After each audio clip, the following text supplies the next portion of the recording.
Welcome to the Washington Watch News Desk. I'm Casey Harper, bringing you today's big stories. Major news out of Israel. Israeli Prime Minister Benjamin Netanyahu has reportedly decided to fully occupy Gaza. This could be a watershed moment in the protracted conflict between Israel and Hamas. Of course, Hamas killed over 1,000 Israeli civilians on October 7th of 2023 in a dreadful terrorist attack. Israel responded with a bombing campaign, and the two sides have been exchanging fire ever since. Recently, U.S. envoy Steve Witkoff left peace talks and said they were not being conducted in good faith by Hamas, who still has Israeli hostages. In fact, images of starving Israeli hostage Avitar David appearing to dig his own grave went viral this week. Netanyahu's news leaves a lot of unanswered questions. Will Israel stay permanently or hand off Gaza to another governing faction? How will Palestinians react to the Israeli takeover? It could be a solution. It could be a powder keg. And in another story, Americans have long known that there was something fishy about the allegations of Russian collusion against President Donald Trump. For instance, that Steele dossier that fueled the inquiry turned out to be a Clinton-fueled political hit piece. And now we know, because of documents released by Tulsi Gabbard, that the intelligence community outright said there was no Russian hacking of the 2016 election. So why'd they push the narrative anyway? Because President Obama told them to. The implications of this are far-reaching and have to do with the integrity of our democratic republic. It has to do with an outgoing president taking action to manufacture intelligence to undermine and usurp the will of the American people in that election and launch what would be a years-long coup against the incoming President of the United States, Donald Trump. Well, now we know that the DOJ is opening a grand jury investigation that could lead to criminal charges for top Obama officials. Obama and others have denied the allegations. Meanwhile, the Department of Veterans Affairs has taken a stand for life. The VA announced it would no longer perform abortions, which of course were funded by taxpayers under the Biden administration. Now, abortions have increased in the U.S., in part because the president has so far been unwilling to restore tighter regulations on the chemical abortion pill. But the new VA policy is a win for pro-lifers. And for our last story, have you heard and been following what's going on down in Texas? Well, there's a big battle over redistricting in the state. Republicans want to implement newly drawn electoral maps, but Democrats say the new map won't be fair and is instead racist. Democratic lawmakers have fled the state to break the quorum. Now they're in Illinois protesting. Here's what they had to say at a press conference, not from Texas, but from Illinois. This is nothing short of blatant racism. They're going to cry and say, no, you can't say that. In fact, they've punished us. Congressman Crockett knows that. They don't allow us to say that word on the House floor. They say, you can't call us what we are. Use another word. But that is what you are, and that is what you are trying to do. Hurt these working families. Trump's policies when he's kidnapping families of color in the streets, that is nothing short of racism. He is coming after all of us who don't look like him and his Republican colleagues in the Texas House. Democrats say they want an independent commission to draw the congressional map. Ironically, the blue state they fled to, Illinois, has their map drawn by Democrats and is one of the most gerrymandered maps in the country. But Texas Governor Greg Abbott is playing hardball. He threatened to have the Democratic lawmakers put under civil arrest for dereliction of duty and brought back to the Lone Star State. Some Democratic states, like California, are threatening to redraw their political maps to be more favorable to Democrats to offset what Texas is doing. This could have big implications in the House of Representatives, where Republicans have a very thin majority. And those are today's stories. I'm Casey Harper. You can dive deeper with the Washington Stand at washingtonstand.com. Better yet, download the Stand Firm mobile app. Up next is Washington Watch with Tony Perkins, and we are back tomorrow with more stories that matter.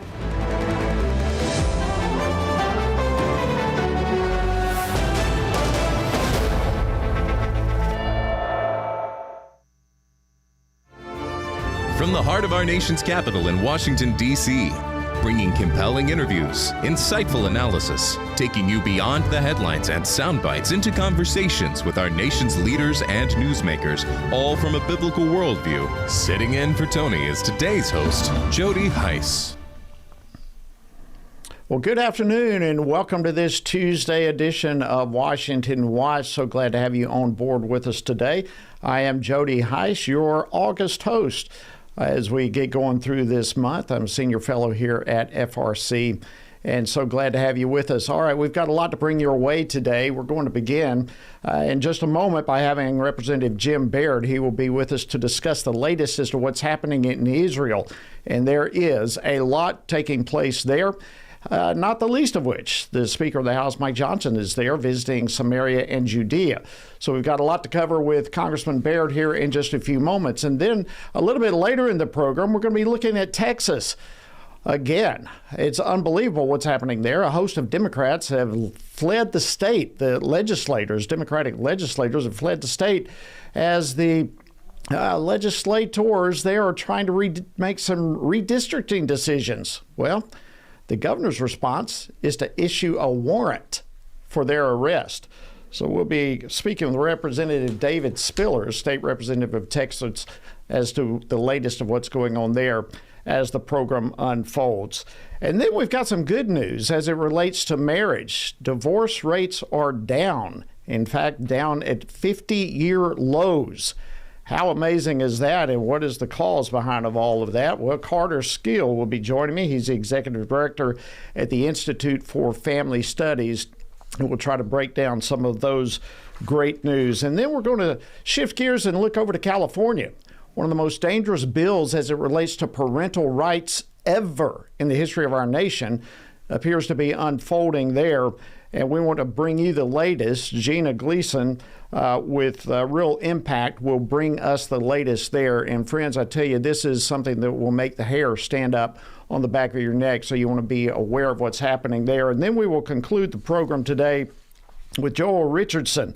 He's a biblical researcher and teacher and a best-selling author, and we're going to be talking with him about how Christians should be responding to the anti-Semitism that's taking place across the country and literally around the world. So we've got a lot to bring your way today, a lot to cover. You don't want to miss any of it, but if by chance you do, as always, our website is tonyperkins.com. You want to be sure to keep that website handy. As not only this, but many other programs, as well as a wealth of information is available there for you. All right, let's jump into our first topic. Yesterday, House Speaker Mike Johnson arrived in the region of Judea and Samaria as part of an official visit that he's making. And what makes it so special is the first time that a sitting U.S. Speaker of the House has visited that area, the area that many people have been referring to as the West Bank. And so after a week of the legacy media trying to suggest that there's a growing wedge between the United States and Israel, here we have just the opposite seems to be taking place. Well, here to discuss this and more with me is Congressman Jim Baird, who serves on 3 House committees, including the Foreign Affairs Committee. He represents the 4th Congressional District of the great state of Indiana. Congressman Baird, welcome to Washington Watch. Great to see you, my friend. Thanks. Good to see you as well. How you doing, Jody? I am doing great. Thank you. All right, listen, let's, first of all, is it clear that the U.S., and I'm going to put it this way, and maybe this isn't the best way to phrase this, but the relationship between the U.S. and Israel, is it better than ever, or do you think there's some tension between the countries? What is this right now from your perspective? From my perspective, it's better than it's ever been. I think the fact that Hamas attacked Israel really strengthened that relationship from my perspective. And it's important to recognize that I feel, and I think a lot of others the same way, that Israel had a right to defend itself and has a right to continue to clean up what Hamas did to them on October the 7th. Yeah, I pose that question, Congressman, because here we have more anti-Semitism perhaps than that I can remember, probably in my lifetime at least, and yeah, you've got it seems to be a faction in the country, but at the same time, there seems to be great relationship between the Israeli Prime Minister and the White House, and right now the Speaker of the House is visiting there. So I would tend to agree with you, at least from the perspective politically, from the party that's in charge right now here in the United States. But there is some shaky ground at the same time. Wouldn't you agree? Well, I think you have to really analyze what is taking place, and I am very comfortable with the President Trump, and I'm very comfortable with the Speaker Mike Johnson. I think both of those really care about other people and even other societies, and so they're going to work to try to bring peace. And yet there are those that are making it difficult to accomplish that, and yet they're advocating for other means of government that, and I'm talking about communism, that we know doesn't work. And so I'm very comfortable and appreciate all the things that the President has done and the Speaker of the House has done. And I've been to Israel a time or two, and I really enjoy and have been excited to see what Prime Minister Netanyahu has done. Yeah, absolutely. And you mentioned the Speaker of the House. I was not aware until seeing this today that as the Speaker is there right now in Judea and Samaria, some call the West Bank, it's the first time that a sitting Speaker of their House has done so. But speaking of that, there's seems to be a growing reference to that particular region being called for what it is historically, Judea and Samaria, rather than the West Bank. What's your thoughts on that? Well, I think that's probably a valid perspective, and then it removes the West Bank concept, and maybe that's a good thing under the current circumstances, because it gets away from what's been happening by using the West Bank name. Absolutely. There's been some outrage this week, and I'm sure you, like many of us, have seen some of the images that have been released of the way that Hamas has been not caring for some of the hostages, just emaciated captives. It's just horrible. What do you think of Hamas and the reactions to all of this as these images continue to come forth? Well, I think their actions are barbaric, and that's one of the reasons I think Israel has a right to clean it up. And when people will attack young people at a music festival and start killing those people that are innocent, and then starving to death, they took 251 hostages, and they think there may be somewhere in the neighborhood of 20 of those still alive, and they think there's 50 hostages with the other 30 that passed away. But President Trump wants to bring everyone home, including those that have passed away. But I think that's really the treatment of the hostages illustrates what Hamas is capable of, as well as the attack in October the 7th. And when you got people like that are promoting the instability in that region, and the instability and the way they've treated other people is just horrific. And so it really is. It's just amazing. So it is. And, it appears to me, and there's some reports out there that Hamas is under pressure right now. Does it appear to you, from what you're seeing, what you're hearing, and talking in conversation with your colleagues and others, that perhaps new talks, negotiations could be happening soon? Do you think that's a possibility? I do think that's a possibility. And, some of the scenes that have just recently been released on the news really shows that Rafah is just destroyed or demolished. And so I've been to that border, and I've seen the trucks sitting there waiting to go in. And then when they do get in, sometimes those Hamas takes the food, and food is fungible because it's just like money.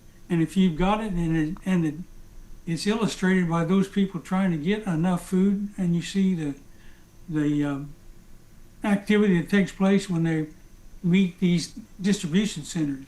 And while we're talking about that, this group, the Gaza humanitarian effort, that's run by a lot of former special forces individuals from the United States, and they've been able to give out 1 million meals a day, and they've been able to keep control of that situation, and they got 4 distribution points. But back to your issue about if you think there's a possibility, I think Hamas is being under a lot of pressure, and I think Israel has been doing that, and the fact that Israel is considering moving forward, at least they're having, Netanyahu's having his cabinet get together sometime this week to decide what the next steps are. And I think they're concerned about what those might be. If I can switch gears for you real quickly, we've only got a couple of minutes left, but yesterday Attorney General Pam Bondi directed the Department of Justice officials to open a grand jury investigation into how the Obama administration officials handled intelligence about the Russian interference in the 2016 elections. What's your take on what's been unfolding there? It seems like that is just taking a lot of attention from the news. Well, I'm really glad that Attorney General Bondi is going to do that. I'm glad that the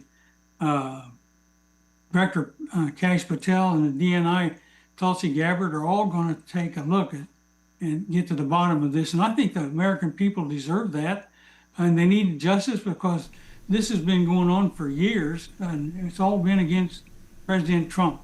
And I don't think that's fair. I think we need answers, and I think this investigation and subpoenas will help get to the bottom of this.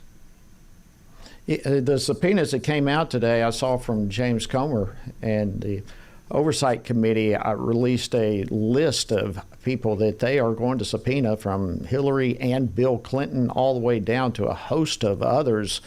I mean, we'll see what will happen there. Probably some of them will just simply plead the fifth and carry on. But this is an issue that we need to get to the bottom of. Potentially, some are saying, potentially one of, if not the greatest scandal in the U.S. history. Do you agree with that? I agree with that. And how do you ever build trust in our government under these kind of circumstances when it's been advocated for years now, this Steele dossier and Russian hoax, and yet now we're finding out that it wasn't true and that it was a hoax. So how is the American people going to ever develop trust in our government if we don't get to the bottom of it and find out what we need to do to correct it? Good question. Thank you so much, Congressman Jim Baird. Indiana, always great to see you. Thank you for taking time to join us today on Washington Watch. We appreciate it. You too. All right, friends, coming up, we've got a lot more to cover. Democrat lawmakers in Texas have fled the state for the sole purpose of blocking a vote that legislators are trying to deal with in redrawing congressional districts. And now arrest warrants have been issued for them. What in the world is going on? Well, we'll discuss it right after the break, so stay tuned.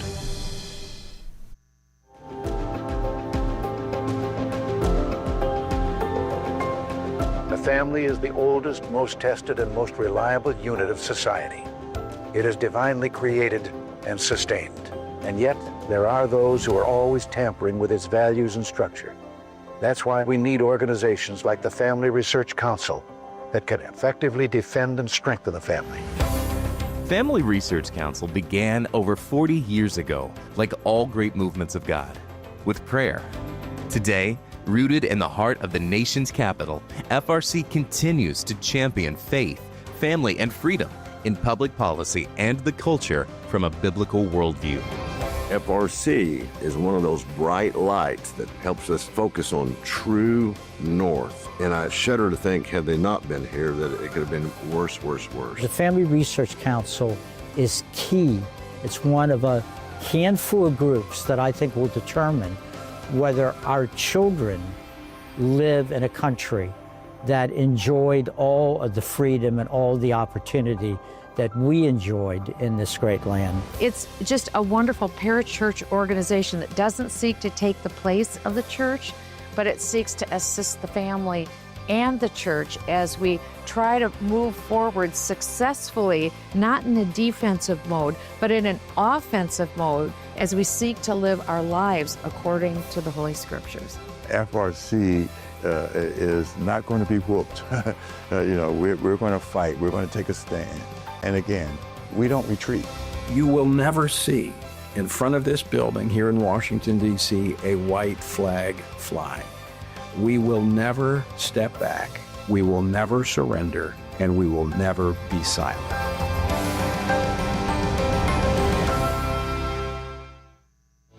In the beginning was the Word, and the Word was with God, and the Word was God, and the Word became flesh and dwelt among us, and we have seen His glory.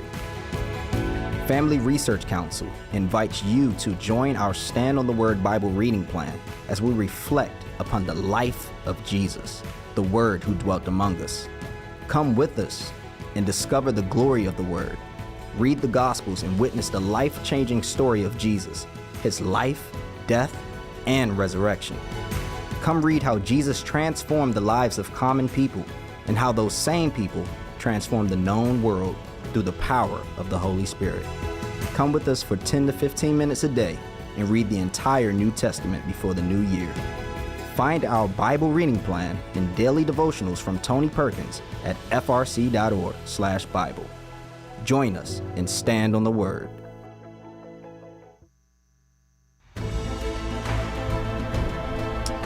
Thank you for tuning in today to Washington Watch. I'm Jody Heiss, an honor to be filling in for Tony this month, and deeply honored to have you on board with us as well.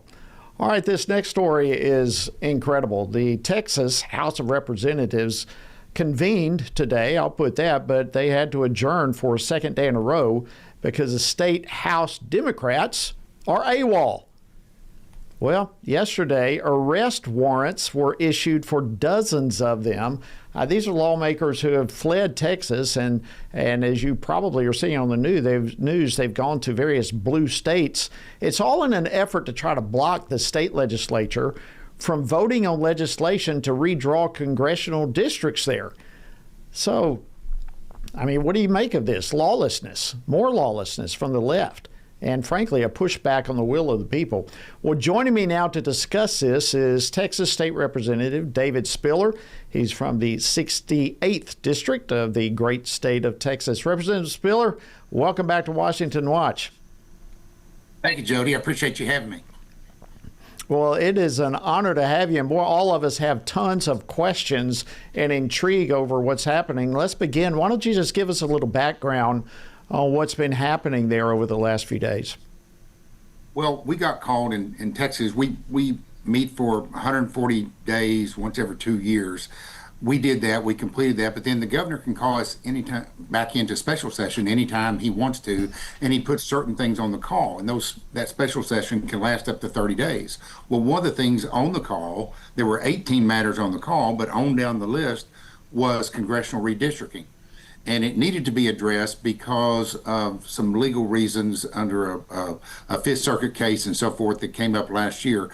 But in any event, we addressed those, and we also, first and foremost, have a special committee appointed to address the flooding and the flooding victims and disaster relief and preparedness relative to Kerrville, Kerr County, and the Hill Country. And so, and everyone's aware of the devastation that occurred there. So which first and foremost is what we're trying to do, but we're also trying to deal with this redistricting. I'm on the Select Committee on Congressional Redistricting. I attended all the hearings, but when it comes time to vote and those matters come to the House floor, well, many of my Democrat colleagues decide to flee the state and run off and hide to blue states And blue states, incidentally, that have already redistricted in a very compelling way, but they want to claim that we're racist and inconsiderate and how this is wrong and illegal and unconstitutional. So here we are trying to do business, but we have to have a quorum, which out of 150 members of the Texas House is 100.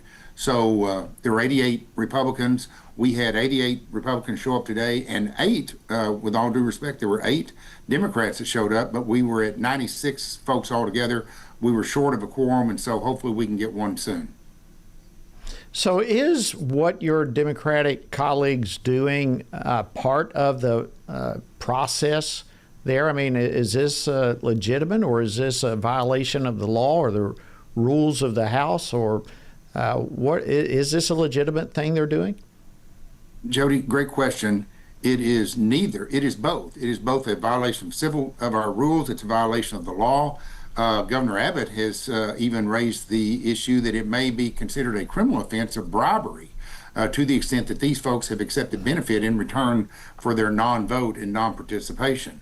So, but when I took an oath to be a state representative, I still remember what I swore under oath to do, and that was to faithfully execute the duties of the office of state representative and to preserve, protect, and defend the Constitution and laws of the United States and this state, so help me God.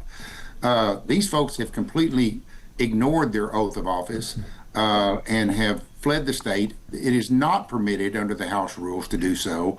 When they say, well, this is a procedure, this is a rule, I've read the rules in the House rules. It ain't in there.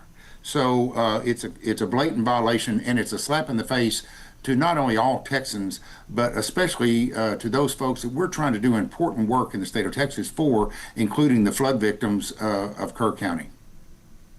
So this is an illegal act. Your bottom line, I suppose, the governor is in full, I guess, the rights, I guess, as the governor to issue arrest warrants. Is that correct? Interesting, yes, and I applaud Governor Abbott. He's done a great job. Our House Speaker, Speaker Burrows, has done a fantastic job. These people are working with Texas Department of Public Safety to try to round up those and execute these civil arrest warrants. We've got 2 processes going on. I'm an attorney, so let me kind of get into some legal stuff here. But you've got 2 processes going on. One is a civil warrant where they can actually, if they find them within the state of Texas, they can handcuff them, bring them to the House floor, and literally lock them in the building. That process is being done, and some of those folks, we believe, are in the state of Texas and can be found and can be brought to our house. Interestingly, when you talk about a charge of bribery, to the extent that if a charge is actually filed, that's a criminal offense. And I believe the last time I checked, we could extradite from Illinois or New York if there was a felony arrest warrant issued. So interesting where we're going to go with this. But I'm going to tell you this. I went through this when I was in the legislature in 2021. They pulled this same stunt. We eventually got everything done that we needed to get done, but I'm tired of it. Quite frankly, I'm missing a vacation with my wife, my kids, and my grandkids on a Disney cruise, so I'm not very happy. I'm down here working, doing the work of the folks of the state of Texas, and I don't appreciate these folks just sticking a finger in mine. Well, it's going to be very interesting to watch how this unfolds. I know you've seen Governor Gavin Newsom from California and Kathy Hochul in New York. They're all indicating now that they may take up mid-decade redistricting in their state. But as you referenced a while ago, they've already done this. I mean, they've done this kind of thing years ago, and there's not a whole lot of room for them to do much more gerrymandering. We've only got 30 seconds or so, but you want to respond to that?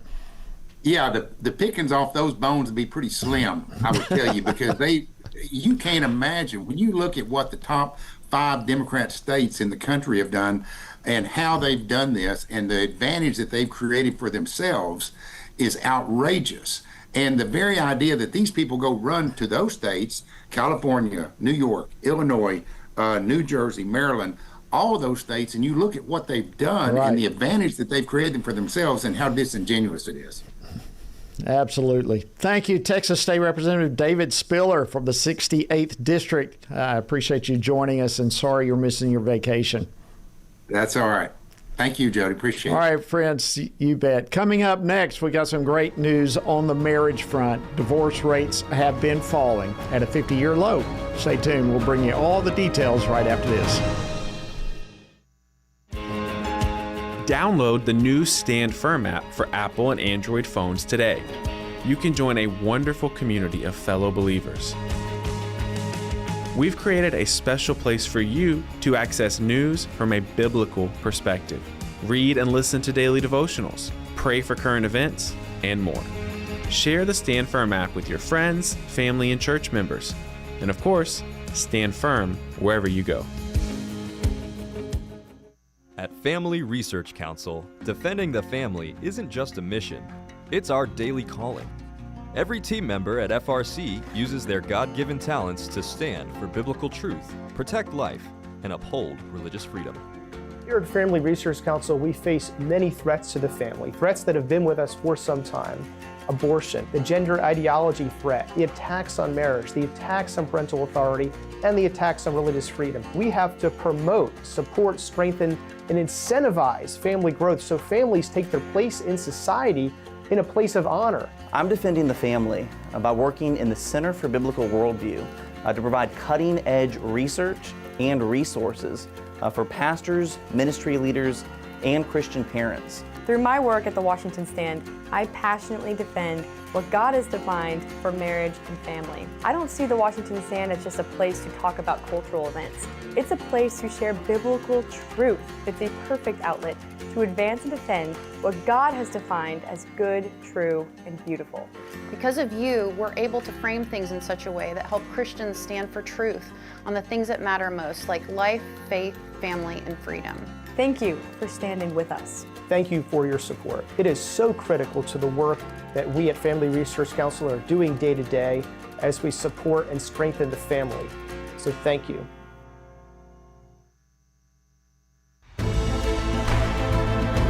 Welcome back to Washington Watch. I'm Jody Heiss.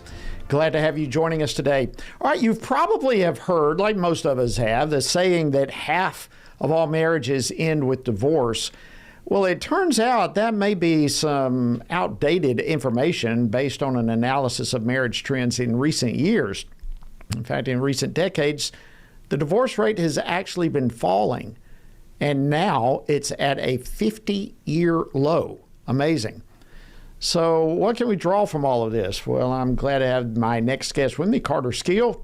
He's the executive director at the Institute for Family Studies, which released this new research last week. Carter, welcome to Washington Watch. It's great to have you. Yeah, thanks, Jody. It's great to be here, and thanks for showcasing this exciting and groundbreaking new research for those of us who care deeply about marriage and family. So yes, you're right. The idea that that marriage is essentially a coin toss, right? That your odds of being able to stay in a stable and secure marriage are about 50-50 is no longer correct. It's actually closer to 40%, which is, of course, still higher than we'd like it to be, but is in a much better position for those who are thinking about or entering into their first marriages. Can you tell this, and I don't know if your study dealt with this at all, but the 50-50 thing for years always was a big question mark to me, because oftentimes we're even told that the church is no different from the world, that just as much divorce rate within the church as outside. I can tell you as a pastor for almost 30 years, that was not the situation in any of the churches I pastored. Our families, we did have some divorce, I mean, don't get me wrong, but for the most part, those families that had a relationship with the Lord stuck together. It was rare, let me put it that way, in our churches to see divorce. Is that a real accurate picture within the church? Sure. So that was that particular analysis is beyond the scope of this survey, which is drawn mostly from analysis of national data. But we are looking to study precisely that perceived phenomenon, that as religious adherents grows, the likelihood of divorce goes down. So I do think anecdotally that's true. We're looking to back that up with some research and a forthcoming study. Well, I look forward to you coming up with that. But what you've got already is just absolutely fascinating. So the picture that you're seeing now, the trends that you're seeing now, how does this compare to past decades? Right. So specific to divorce rates, as we've discussed, it's down from 50% to 40%. We're also seeing positive trends in non-marital childbearing, which peaked at 41% in 2009 and now has leveled off. It's still at 40%. So a modest positive trend there. But if you also look at the share of children that are raised in married parent families, that bottomed out at 64% in 2012 and has since risen to 66%. So I think it's easy to look at those and say, okay, it's a couple percentage points, but it's also always useful to contextualize this and think of the thousands of families and tens of thousands of, in a lot of these cases, kids that are now raised in married parent families with a mother and father that love them and are biologically bonded to them. So we're obviously cautiously optimistic about these trend lines, but even to see trend lines like these level off and in some cases modestly reverse is huge news and really the impetus for publishing the Why Marriage Survives account in the Atlantic last week. So what's driving all of this, Carter? That's because whatever it is, we need to keep doing it. So what's behind all of this? Right, of course, yeah. So there is a selection effect here. So the idea that marriage is becoming more selective, with the three big drivers being religious adherence, as we talked about, affluence. So as you go up the socioeconomic scale, the rate of marriage increases, and then education. So more educated people, are more likely to be married. So I think that's one story that should be told. I also think the idea of the quote unquote family revolution that drove a lot of the negative trend lines starting in the late 60s, 70s, and 80s is seeming to peter out. I mean, there's still on both especially the online right, but especially on the left, there's still criticism about the traditional family and even the idea of having kind of a normative family structure at all. But at the same time, I think there's an element of not practicing what is being, not practicing what is being preached there, especially among the elite who themselves are getting married and staying married and having kids, but then preach a very different gospel to the broader culture. That's amazing. I was really encouraged with all of this, too, that it appears the marriage come back as strongest with black families, which is encouraging to see as well. So based on your research, we've just got about a minute. What advice would you give to churches to keep these trends going? Right. I mean, there are positive network effects here of if you are in a community with high marriage rates, you're more likely to get married. Unfortunately, it's also, there's some correlation with divorce rates. So if you have a friend that gets divorced, you are then more likely to get divorced. So I really think, and this is part of our work at the Institute for Family Studies, disseminating this research as, if nothing else, an encouragement to young people or to parents or to these church congregations and communities that you can get married, that it's not a bad bet for young men and women to make. Absolutely. But yeah. Carter Steele, Executive Director of the Institute for Family Studies. Awesome news. Thank you for bringing this information to light. Great news. Thanks for joining us on Washington Watch. All right, marriage is doing better, but boy, parental rights is suffering in California. Stay tuned. We'll bring that story your way right after the break. Family Research Council is committed to advancing faith, family, and freedom from the East Coast to the West. So FRC is going to Southern California for this year's Pray, Vote, Stand Summit, October 17th and 18th at Calvary Chapel, Chino Hills. Join us for this powerful gathering of Christians desiring cultural renewal and spiritual revival. The Pray, Vote, Stand Summit brings together Christian leaders, issue experts, and government officials for a time of prayer, inspiration, and action. Together, we will seek God's guidance for our nation and engage in meaningful discussions on the intersection of faith, government, and culture. If the spiritual foundations and the cultural walls of our nation are to be rebuilt, we all have a role to play. May we each find our place on the wall as we build for biblical truth. Register now at prayvotestand.org. That's prayvotestand.org. Jennifer, it's so exciting to be here with you today talking about our new book, Embracing God's Design. Who is actually going to benefit from reading this book in your view? There's so many different audiences that can benefit. The first one are counselors themselves, right? Because we have some material in there where we really address the gender dysphoria diagnosis and what is wrong with it.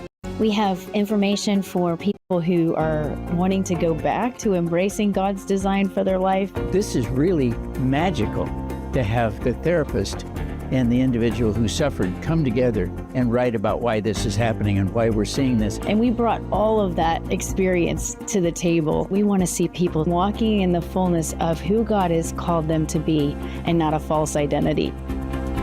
Order today at embracethedesign.com. How should Christians think about the thorny issues shaping our culture? How should Christians address deceitful ideas like transgenderism, critical theory, or assisted suicide? How can Christians navigate raising children in a broken culture, the war on gender roles, or rebuilding our once great nation? Outstanding is a podcast from the Washington Stand dedicated to these critical conversations. Outstanding seeks to tear down what our corrupt culture lifts up with an aim to take every thought and every idea captive to the obedience of Christ. Whether policies or partisan politics, whether conflict in America or conflict abroad, join us and our guests as we examine the headlines through the lens of Scripture and explore how Christians can faithfully exalt Christ in all of life. Follow Outstanding on your favorite podcast app and look for new episodes each week. Welcome back to Washington Watch. I'm Jody Heiss, filling in for Tony. Thank you so much for joining us today. Well, you have probably heard the statement somewhere along the way that whatever happens in California, it never stays in California. And whether true or not, that is precisely why we often take note of what is happening in the Golden State. And whatever it is they're doing, coming out of left field, we want to keep an eye on, even if it's something that's unimaginable in other states. Well, there's a bill right now in California that's getting a lot of attention. In fact, critics are saying that it obliterates parental rights and that somehow it even creates legal loopholes, making child kidnapping easy. Is that just hyperbole or is it reality? Well, joining me now to discuss this is Gina Gleason. She's the director of Real Impact. Gina, welcome back to Washington Watch. Thank you so much for joining us. Well, so glad to be with you. Thank you for having me. All right, we've got to get straight into this. So just give us the lowdown about this bill, AB 495. Well, it's just as you described it, Jody. It's as simple as a person printing an affidavit off of a website, signing out the form, presenting it to school authorities or child care authorities and saying that now I am here to pick up this child and I have the authority to do so. This form does not require a parent's signature.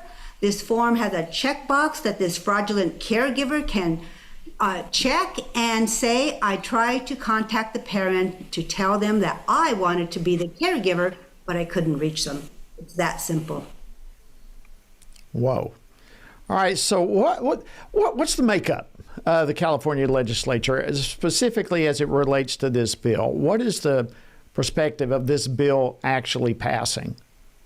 Well, they have a supermajority. The Democrats and Republicans are in the minority. So usually the Democrats get pretty much everything that they want, unless we as the church, as conservatives, stand up and speak up. And that's what we're trying to do with this bill. If we make enough noise, if we get enough attention, they will back off. But it's a big fight, uphill fight, and we don't always win, but we are determined, because this bill is probably one of the worst bills that I have seen come across our state legislature. All right, so what else does it do for parental rights in terms of chipping away at it or totally ignoring it altogether? I mean, parents there in California and parents who are not in California but are watching what's happening there, what are the highlights here that just make chills go up your spine? Well, because they're constantly after our parental rights. Just a few years ago, Governor Newsom signed into law AB 665. That bill said that a minor 12 years old and older can be placed in a residential shelter without the parent's permission or knowledge. That was signed into law, and the governor did not even require that police were notified if the child just didn't turn up at home one day. So that's the path they're on in California, and I just don't understand it. Most people don't understand it. They want to take custody, care, rights away from parents and control our children. Wow. So I know you've got a rally that's scheduled coming up in a couple of weeks at the Capitol there in California. Tell us more about that. What is this intended to accomplish? What are you hoping and praying for?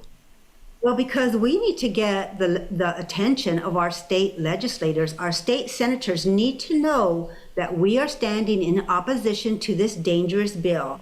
The only way to really get their attention is to actually show up. So we will be there on Tuesday, August 19th at 1 p.m. at the west steps of the Capitol, and we're calling people from all over California to join us. So I know, from what I understand, there's going to be some training there, too, to help people get prepared for lobbying and even to lobby legislators and so forth. So for those who want to attend the rally, what can they expect? Well, they're going to come and hear speakers like Pastor Jack, Heidi St. John, and others. And once we finish with our speakers portion, we're going to go on to what we call lobby training. And for any person that really wants to make sure that our state senators know they want a no vote on this bill, we will show them step by step how to walk into a legislator's office, what to say. We give them a packet of materials to hand over to the legislator, and make sure that they understand we and hundreds and thousands are showing up asking for a no vote. Wow, that is outstanding. So those of you who are considering attending this, you're not just going to attend a rally. You're going to be trained and equipped to step in the gap, not only for your family, but for hundreds of others, and lobby the legislators and others to make a difference with this. So again, when is that going to take place, Gina? It's Tuesday, August the 19th at 1 o'clock. And believe me, we do make a difference. Several years ago, we came up against a bill that was going to legalize infanticide. We showed up, about 3,000 people, give or take. We made enough noise, got enough attention, that portion of the bill was pulled, and infanticide is not legal in California because I believe we stopped it. Amen.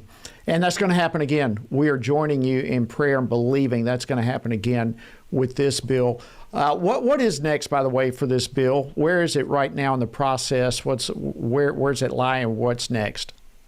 Well, next step is the Senate Appropriations Committee, which will be heard on Monday the 18th. And after that, it goes to the state Senate floor, which means every senator is going to vote on this bill. But hopefully with our presence and the noise that we're making, we will get our senators to vote no. Thank you so much, Gina Gleason, Director of Real Impact, for standing in the gap for and so many of you, Pastor Jack, as you mentioned, and a host of others, stepping up to the plate for righteousness, for parental rights, and so forth. May the good hand of God be upon you and each of you as you engage this battle. And please know that we are praying for you, and we're calling upon our viewers and listening audience to do the same. Thank you for joining us today on Washington Watch. Okay, before we conclude today's program, I do just want to say, friends, this is an urgent matter to pray for what we just talked about. The stripping away of parental rights is something that must be defended and protected. So I want to encourage you to write that issue down, put it on a piece of paper somewhere that will remind you to pray for Gina and Pastor Jack and a host of others who are standing up trying to defend parental rights. And again, I want to thank you for joining us and supporting them in prayer. And now I want to turn our attention to some other very concerning news.